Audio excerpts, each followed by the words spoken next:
Sana maunawaan ninyo. Kung tumulo ang luha ko, dahil napakalaking nawala sa atin. Napakamalaki ang nawala sa akin, sa inyong lahat, at sa bansang Pilipinas.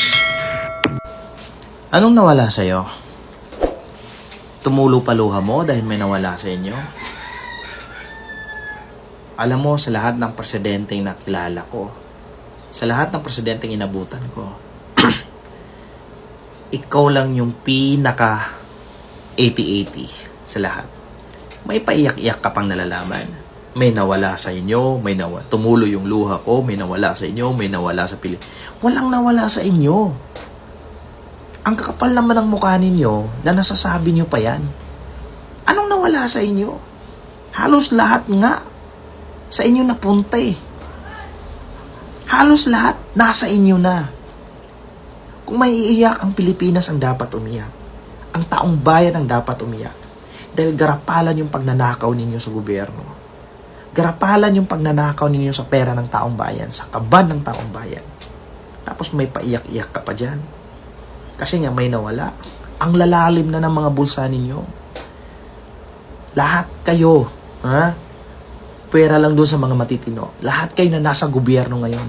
Buhaya kayong lahat. Buhaya kayong lahat. Kaya ang daming mga buhaya nahuhuli ngayon. Sa Cavite, may pinakamalaking buhayang nahuli. Akala ko nga si Romualdez eh. Nung tinignan ko, buhaya naman talaga yung ulo. Ano bang nawala sa inyo? Walang nawala sa inyo talaga. Kaya wag mo kaming daanin sa paiyak-iyak mo na ganyan. Dahil alam ko lahat ng budget na yan, napunta lang yan sa bulsa ninyo. Bilyon-bilyon ang ninanakaw ninyo sa taong bayan. Garapalan yung pagnanakaw ninyo, mga buhaya kayo. Pero tandaan nyo to. Tandaan nyo to. Pag Diyos na ang gumawa ng paraan, walang imposible. Pag Diyos na ang gumawa ng paraan, walang sino man sa inyo ang makakapigil. Kahit bilyon-bilyon pa yung mga pera ninyo sa bulsa. Huwag nyo ang gaming uto-uto o bobo yung taong bayan. Kala nyo kayo lang yung matatalino. Kayo lang yung concern sa taong bayan. Pero ang totoo niyan, lahat ng ginagawa nyo ngayon, pang sariling interes lang yan. Hindi nakikinabang ang taong bayan sa mga ginagawa ninyo ngayon. Sino yung nakikinabang? Kayo. Kasi kayo yung mga salot sa lipunan. Kayo yung mga buhaya sa gobyerno. Masakit ba? One day, tandaan nyo to.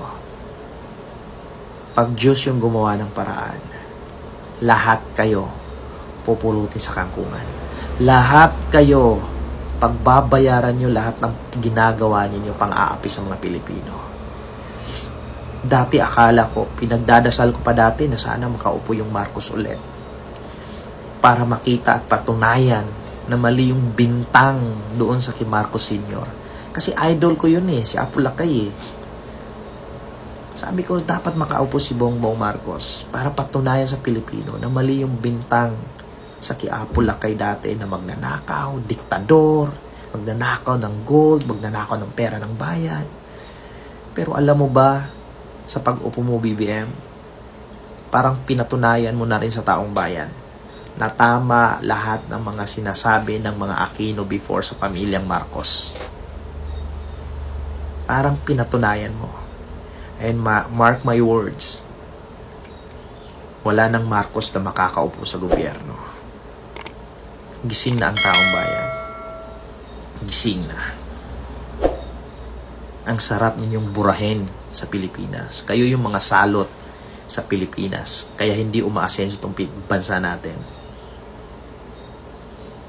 Kahit anong mangyari, Duterte pa rin kami. Walang makakapantay doon.